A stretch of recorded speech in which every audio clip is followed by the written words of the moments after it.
But Oklahoma Baptist is a really good team. They're deliberate, and there's not many possessions. So when we went into that game knowing it was going to be kind of a slugfest, and with injuries and different things that went on, we had to changing starting lineups that morning. So we knew if we could hang around a little bit and get in a rhythm, we'd be okay. And I'm really happy with what transpired. I thought we physically were in the game. And offensively, we moved the ball well, and our timing was better. As the game went on, we shot well, and we really played great defense. So it was great to see. I thought it was a really positive step for our team. That second half looked really good, especially for Addison Wallace.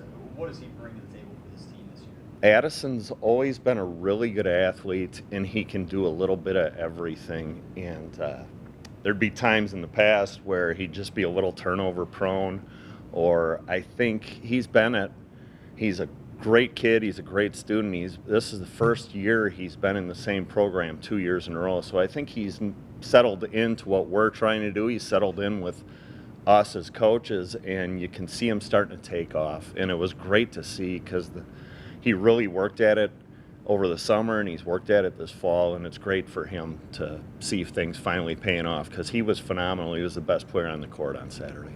Obviously, it's still very early, but just in terms of looking where y'all are at right now, how do you feel about where you are confidence-wise?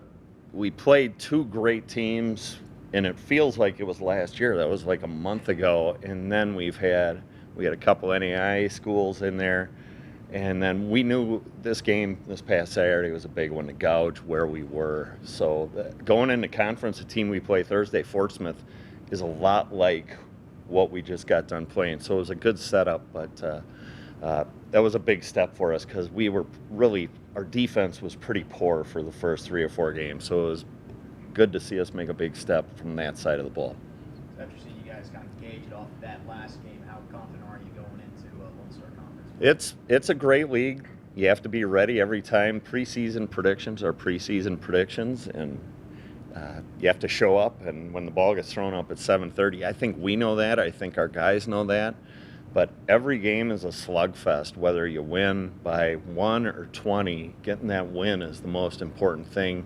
Playing well and moving on to the next one.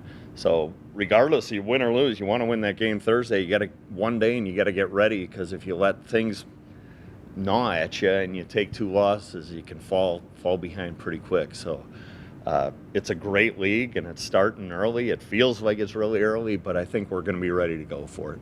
You mentioned Fort Smith similar to Oklahoma Baptist. What do you think you guys are going to do well to accommodate? They have one guy who's scoring 20 a game, and he actually started the year off pretty slow, and he's had 39 and I think 30 in his last 2 games. So we've really got to know where this guy is on the court. He can shoot the ball, but if you overdo it, then other players are getting layups for him. So we've got to be physical, getting through things. I think we were on Saturday where we weren't fouling.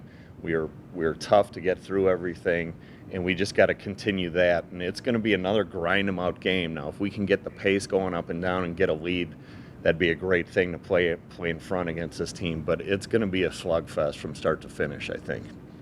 You guys had a double-digit lead in the Baptist game, and towards the end, they kind of made it close, getting to single digits before you guys pulled away. What do you think it says about your guys, about your team, that you were able to weather that comeback a little bit and then extend it towards the end? Do you think that bodes well for the rest of the season? Yeah, I think Zach Toussaint really took a step forward in leadership the last couple of weeks for us, and setting the tone in practice. You could hear him talking to everybody out there. A lot of the newer guys are out there.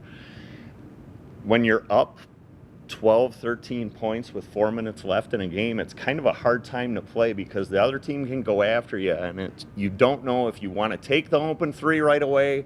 And we took a few of them where it was probably early in the shot clock, and those are shots where it doesn't really do a lot if you make them, but if you miss them, that's the only way the other team can get back in the lead. So there's a push and a pull when you're up 12 or 13 points with 3 minutes, and it makes it hard to play with. Do I take this shot? Do I not take that shot? And if you're doubting yourself as a player out there, it's hard to deal with. So we'll put situations like that into the game, into our practices this coming week. But it's exactly what you said. Our guys, we got called for a 10-second call where I think our guys were just, nobody's by me. We'll try to run the clock out. And then we took an early shot, and then the next time we're going, let's not shoot. And we made the plays when we had to. We made the free throws when we had to, which was great to see for us.